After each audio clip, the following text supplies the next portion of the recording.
राधे राधे प्रिय दोस्तों, जय श्री कृष्णा दोस्तों। तो दोस्तों, आज का पाठ मैं लेकर के आप सबके लिए आई हूँ। हिरण्यकश्यप वेदांत की कथा का वर्णन करने वाली हूँ।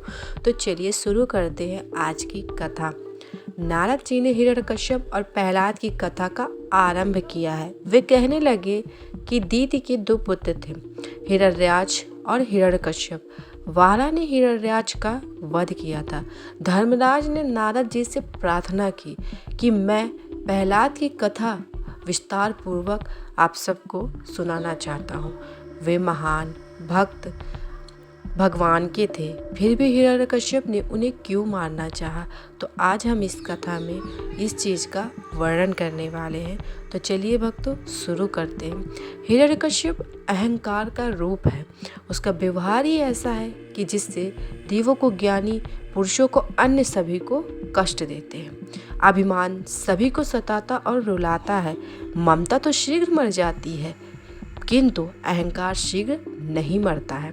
उसे मारना बड़ा कठिन है। वह ना तो रात को मरता है और ना ही दिन में। वह ना तो घर के अंदर मरता है, न घर के बाहर। वह घर के बाहर भी होता है और अंदर भी। वह न शस्त्र से मरता है और न अस्त्र से। उसे मध्य स्थान में ही मारना पड़ता है। मनुष्य यदि अहंकार को नष्ट कर दे तो वह ईश्वर से दूर नहीं होगा। हिरण्यकश्यप ज्ञानी तो था, किंतु उसका ज्ञान अहम भाव और ममता से भरा हुआ था। अपने भाई के मृत्यु के अवसर पर भी उसने ब्रह्मोपदेश किया, जो औरों को उपदेश दे और स्वयं उसे अपने जीवन में न उतारे, वह असुर है। हिरण्यकश्यप अन्य मानवों को तो ज्ञानोपदेश देता था, किंतु स्वयं सोचता था कि अपने भाई के हत्यारे से मैं कैसे बदला लूं। तो दोस्तों, हम आपको एक कथा सुनाते हैं। एक गृहस्थ के पुत्र की मृत्यु हो गई तो किसी साधु ने उस समय उपदेश दिया कि यह संसार तो मिथ्या है। कुछ दिनों के पश्चात उसी साधु की एक भैंस मर गई तो वह रोने लगा। न जाने इस समय उसका ज्ञान कहाँ हवा हो गया।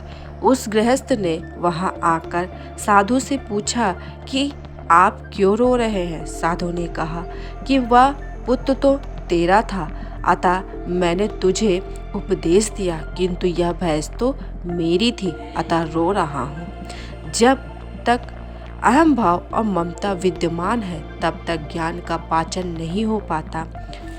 भक्ति से रहित ज्ञान संबंधी ही रह जाता है, अतः उस ज्ञान से जीव को कोई लाभ नहीं होता। वैराग्य और भक्ति के अभाव में ज्ञान का अनुभव नहीं हो पाता। तो इसीलिए दोस्तों कहते हैं कि कोई व्यक्ति बातें तो वेदांत और ब्रह्म ज्ञान की करे, किंतु प्रेम सांसारिक विषयों के साथ करे तो समझो कि वह दैत्य ही है, वह दैत्य वंश का है। तो हिरण्याक्ष की मृत्यु का समाचार सुनकर हिरण्यकश्यप ने कहा कि मैं अपने भाई के हत्यारे विष्णु से युद्ध करूंगा। उसने माता दीति को कई प्रकार से उपदेश वचन सुनाकर संतुष्ट किया। उसने सोचा कि मैं विष्णु से अभी युद्ध नहीं करूंगा, अभी तो पहले वरदान प्राप्त करके अमर हो लूं, फिर युद्ध करूंगा। हिरण्यकश्यप तपस्या करने चला तो उसकी पत्नी कयाधु ने पूछा कि वापस लौटोगे कब। तो उसने उत्तर दिया कि कुछ निश्चित समय नहीं है, मैं 10,000 वर्षों तक तप करूंगा, तब से पहले सिद्धियां प्राप्त करके ही घर वापस आऊंगा। हिरण्यकश्यप मंदराचल पर्वत पर आया। यह कथा भागवत में नहीं है, व्यास जी ने विष्णु पुराण में यह कथा लिखी है। हिरण्यकश्यप की तपस्या का वेदांत जानकर देवों ने बृहस्पति से प्रार्थना की कि आप हिरण्यकश्यप की तपस्या में बाधा उपस्थित कीजिए। यह सुनकर बृहस्पति तोते का रूप धारण करके मंदराचल पर्वत पर आए और जहाँ हिरण्यकश्यप तपस्या करने बैठा हुआ था, वहीं किसी वृक्ष पर बैठकर नारायण का जप करने लगे। जैसे हिरण्यकश्यप मंत्र जाप का आरंभ करता कि तुरंत ही वह तोता नारायण नारायण की रट लगाना शुरू कर देता। यह देखकर हिरण्यकश्यप ने सोचा कि विष्णु की हत्या करने के लिए तो मैं तपस्या कर रहा हूँ और उसी का कीर्तन यह तोता कर रहा है। यह कहाँ से आ गया।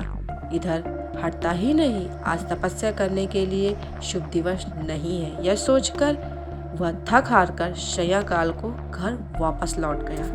कयाधु को आश्चर्य हुआ कि मेरा पति आज ही क्यों वापस आ गया है, पर वह पति से यह बात कैसे पूछे, क्योंकि वह क्रोधी जो था। शायद वह कह दे कि तुझे क्या लेना देना है। अतः कयाधु ने सोचा कि मैं किसी व्यक्ति से पूछ लूंगी। उसने रसोई के घर में सेवकों से कहा कि आज मैं स्वयं ही रसोई बनाऊंगी। पति की गुप्त बातें जाननी हो तो कयाधु के रास्ते पर चलो, भोजन में बड़ा वशीकरण होता है।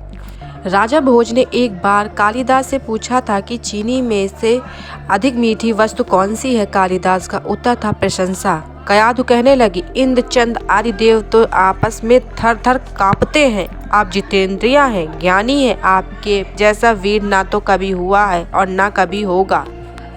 कयाधु ने कुछ गर्म गर्म पकौड़े आदि खिला दिए होंगे। राक्षस को ऐसा भोजन ही पसंद आता है जिसे सात्विक भोजन पसंद नहीं आता। वह आ गई और अपशकुन भी हो गया तो वापस आ गया।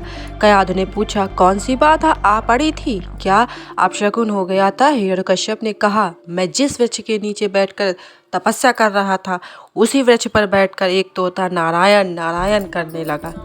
कयाधु को बड़ा आनंद हुआ कि चाहे जैसे भी सही, आज इन्होंने नारायण का नाम तो लिया, क्योंकि मेरे पति तो बड़े ही अभिमानी और नास्तिक है। यदि मैं उन्हें नारायण का धुन जप करने को कहूँगी तो वे नहीं मानेंगे। अतः मुझे कोई युक्ति सोचनी पड़ेगी। अपने पति को पाप प्रवृत्ति में से युक्ति से बचा ले और उसे पाप करने से रोके, वही सच्ची पत्नी है। पति को धर्म परमात्मा के मार्ग में ले जाए, वह पत्नी ही धर्म पत्नी कहलाती है। पति को पत्नी ही धर्म और मोक्ष के मार्ग पर ले जा सकती है। कयाधु ने सोचा कि यह बड़ा अच्छा अवसर है कि इस बहाने मैं अपने पति से बार बार भगवान का नाम उच्चारण तो करा सकूंगी। वह चाहती थी कि उसका पति सुधर जाए। भोजनादि से निवृत्त होकर शयन के समय अपने पति की चरण सेवा करते हुए कहा कि भोजन के समय आपकी बातों में मेरा पूरा ध्यान नहीं था। हाँ, वो तो वन में क्या हुआ था। हिरण्यकश्यप देवी वहाँ एक तोता ने आकर नारायण के नाम की रट लगा दी। कयाधु, तोता क्या बोल रहा था? हिरण्यकश्यप, नारायण नारायण। कयाधु, भला ऐसा कैसे हो सकता? क्या सचमुच वहाँ तोता बोलता था? हिरण्यकश्यप, हाँ, वह नारायण नारायण बोलता था। बेचारा कामातुर पत्नी ने युक्ति से बार बार यही बात उससे कहलाई। कयाधु ने इस प्रसंग से लाभ उठाकर अपने पति के मुख में नारायण का 108 बार नाम उच्चारण कराया। तो जो हिरण्यकश्यप के माता पिता थे, कयाधु भगवान का नाम उच्चारण कर रहे थे कि उसी समय माता के गर्भ में प्रहलाद जी की स्थापना हुई। अतः पिता के राक्षस होने पर भी उसका पुत्र प्रहलाद महान भगवत भक्त हुआ। और हिरण्यकश्यप उसी समय तपस्या करने वन में चला गया। उसने वहाँ 36,000 वर्ष तपस्या की, अन्न जल की भी त्याग कर दिया। इस कलयुग में प्राण अन्न और जलमय है, किंतु उस सतयुग में प्राण अस्थमय था। अतः वैसी तपस्या शक्य थी। मात्र तप करने से ही मनुष्य का कल्याण नहीं हो सकता, वह शुद्ध नहीं हो सकता। इसीलिए तप के साथ साथ भावना और हेतु भी शुद्ध होने चाहिए। हिरण्यकश्यप का हेतु अशुद्ध था। दुर्योधन ने भी विष्णु याग किया था, किंतु वह धन और पापमय ही था। यदि योग की साधना करते हुए योगी का हेतु अशुद्ध हो, निश्चय उसका पतन ही होगा। केवल योग साधना से हृदय विशाल नहीं हो सकता है। योग सिद्धि से अन्य शक्तियाँ तो प्राप्त होंगी, किंतु हृदय की विशालता नहीं प्राप्त हो सकती है। ब्रह्मानुभूति के बिना हृदय विशाल नहीं हो सकता। हिरण्यकश्यप की तपस्या से प्रसन्न होकर ब्रह्मा जी वहाँ आए। वहाँ तो मिट्टी के ढेर में ढका हुआ सा था। ब्रह्मा जी ने जल छिड़का तो वह बाहर आया। ब्रह्मा जी ने उससे पूछा कि उसकी क्या इच्छा है, तो हिरण्यकश्यप ने कहा कि मुझे अजर अमर बनाइए। ब्रह्मा जी ने कहा, मरना तो सभी को है, जिसका भी जन्म हुआ है उसे मरना तो पड़ता ही है, तू कुछ और मांग। हिरण्यकश्यप ने कहा, मुझे तो अमर ही का वरदान चाहिए, अतः मुझे ऐसा वर दे दे कि मैं तो ना दिन में मरूं, ना रात में मरूं, ना जड़ से मरूं, ना चेतन से मरूं, ना तो शस्त्र से और ना ही अस्त्र से मरूं। ब्रह्मा जी ने सोचा कि चूंकि इसने कठिन तपस्या की है सो वर तो देना ही पड़ेगा। उसने उसे अमरत्व का वर दे दिया। अब हिरण्यकश्यप इतना शक्तिशाली हो गया कि उससे सभी देव भराभूत हो गए। देवों ने दुख के मारे प्रभु से प्रार्थना की। भगवान ने कहा कि जब मेरे प्रिय वैष्णव व्यथित होते हैं मैं अवतार अवश्य लेता हूँ। जब मेरे भक्तों को अत्यधिक कष्ट और इस पृथ्वी पर अत्यधिक अत्याचार होता है तो मैं इस धरती पर अवतार अवश्य लेता हूँ। तो दोस्तों, अगर आपको हमारी ये वीडियो अच्छी लगी हो तो हमारे चैनल को लाइक करें, सब्सक्राइब करें और ज़्यादा से ज़्यादा लोगों को शेयर करें ताकि ये हमारी कथा और लोगों तक पहुँच सके, ताकि मैं अपना ज्ञान और लोगों को पहुँचा सकूँ। तो तब तक के लिए दोस्तों हम मिलते हैं अगली वीडियो में। तब तक हमारी वीडियो का इंतज़ार कीजिए। राधे राधे, जय श्री कृष्ण।